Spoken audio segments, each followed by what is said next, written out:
Hello everybody, this is Obi from FabTrip. So the CDC has modified their color coding for cruise ships, and I'm wondering how that will impact transatlantic cruises coming up this fall of 2021. Let's dig in.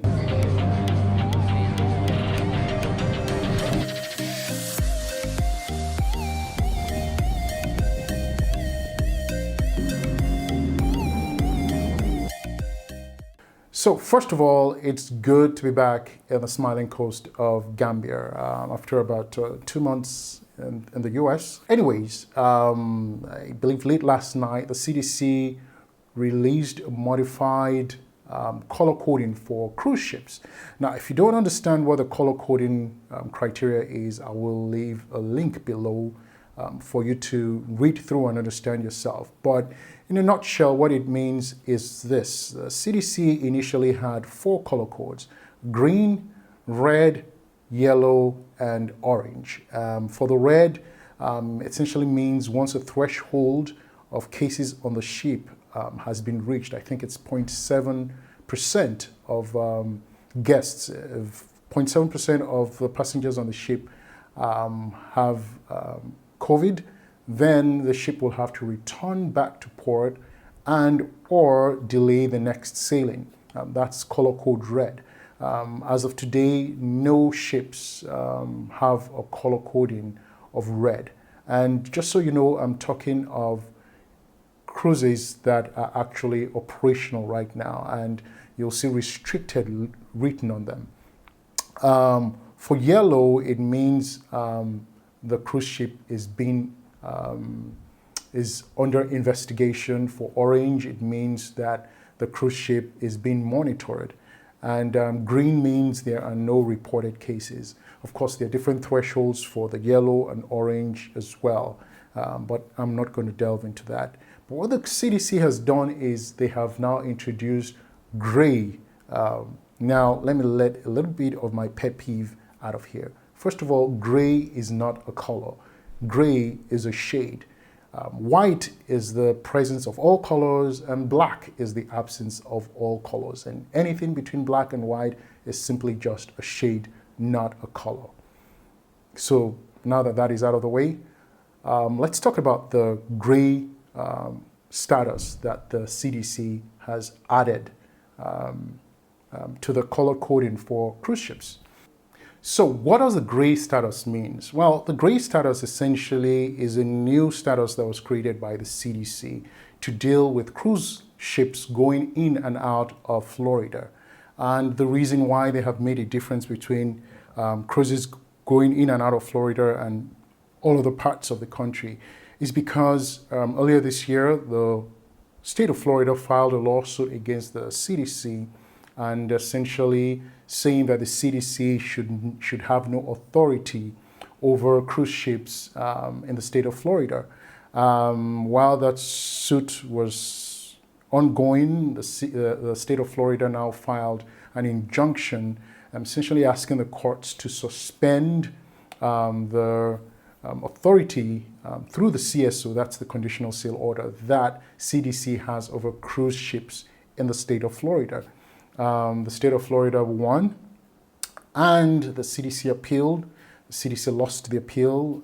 It's a long story, but long and short of it is this. The CDC has no authority over cruise ships in the state of Florida. That is, cruise ships going in and out of cruise ports in the state of Florida. So instead of requirements, what they now have are simply recommendations. So the CDC has requirements for all of the cruise ports around the country, but for the cruise ports out of the state of Florida, it is simply a recommendation, and cruise lines and cruise ships are not bound to these recommendations.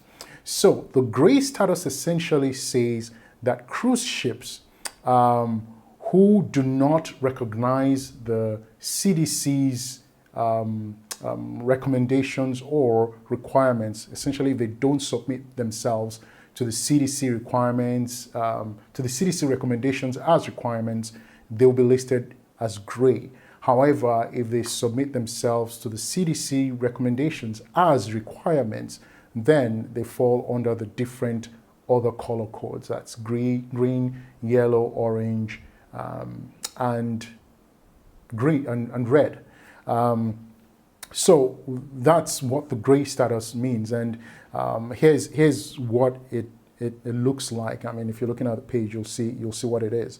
But essentially, it's a new color code for ships coming in and out of Florida who are not willing to submit to the CDC requirements, or essentially not willing to submit to the CSO. That's the conditional sail order. Now, the question I am asking at this point is, how does that impact transatlantic cruising? I have a cruise coming in November 2nd from Barcelona, or leaving Barcelona November 2nd to arrive in the US on November 18th. And according to the rules that the CSO has today, it says all cruise ships need to submit themselves to a 14-day monitoring, and this is absent of passengers. So any cruise ship that needs to start operations within the US has to first submit themselves to a 14-day monitoring with crew only. And after that monitoring process, they then apply for the next stage of the CSO before they're granted permission to actually sail in the US. Now, the cruise I'm going on and some other transatlantic cruises are going to be starting from Europe and areas around the world, and will be terminating in a port in Florida. And because they're doing this, the question is, are they going to subject themselves to that 14-day monitoring requirements, or will they just sail through with paying passengers? There are four options I think cruise lines can take on this.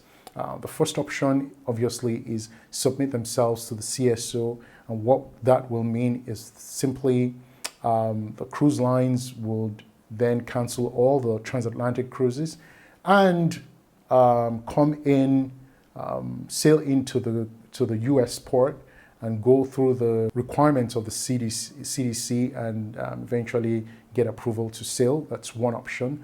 The second option is to just sail in, ignore the CDC recommendations and come in as gray, and then while they are here, try and change the status from gray to one of the other colors. The third option is simply that there are rumors out there, or there are talks out there that the CDC is planning to give some sort of an exemption to transatlantic cruises come this fall. And so the question is, will there be a way out for the cruise lines who have paying passengers coming in from Europe or other parts of the world to the US, especially Miami? Will there be some sort of an exemption for them?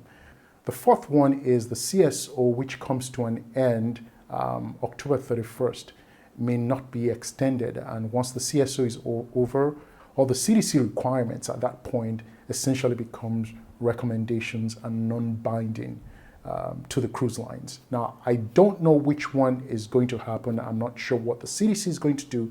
I'm not sure what the cruise lines are going to do. I think the best bet at this point is, and maybe that's just part of me hoping, is that the CDC will come up with some sort of a way out for the cruise lines to actually do transatlantic cruising, especially for cruises that are more than 14 days. I think with paying passengers, the CDC could actually use that period as a period of monitoring the cruise line, or rather the cruise ship.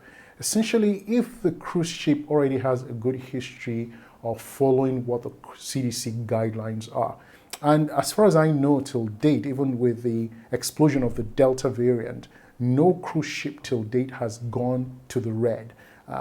They're mostly in the yellow or orange column, which means they're either being investigated or they're being monitored. Now, a lot of cruise ships are currently operating in Europe, and they'll continue operations in Europe and then do the transatlantic crossing. And I'm hoping the CDC will consider the fact that they have been operational in Europe, and as they cross the Atlantic, their monitoring will continue or start at that point. I don't know. My hope is really that, the CDC will grant an exemption, because there's so many reasons and so many ways to do that for the cruise lines. Anyways, if you think this was useful and this was helpful to you, please like, subscribe, and hit the notification bell. And as I come across more information, I'll pass them over to you. Thank you once again, and have a wonderful day, or a beginning of a fabulous trip. All right, see you next time, and take care. Bye-bye. Hello, everybody. So everything I have just said in this video, just forget about it. Well, not everything, but the part about transatlantic cruises, because I went through the CDC document and I came across this interesting information. And let me read it to you. It says, CDC has provided an alternative to ships sailing out of foreign ports with passengers and repositioning to the U.S. in lieu of operating with no passengers for 14 days prior to resuming passenger operations in U.S. waters. Cruise ship operators may contact CDC at EOC event 349@cdc.gov to request this information. What that simply tells me is the CDC has actually come up with an alternative. I don't know what that alternative is, and being that I'm not a cruise line, I can't email the cruise ship to ask for the information. Or maybe I should. But anyways, this is great news for transatlantic cruises, and it may mean that transatlantic cruises may actually happen. Well, we'll have to wait and see. But that is exciting news. I for one, thought that there was no way for transatlantic cruises, but apparently the CDC has made a way. So once again, I'll see you later. Like, subscribe, and hit the notification bell, and we'll see you next time. Bye-bye.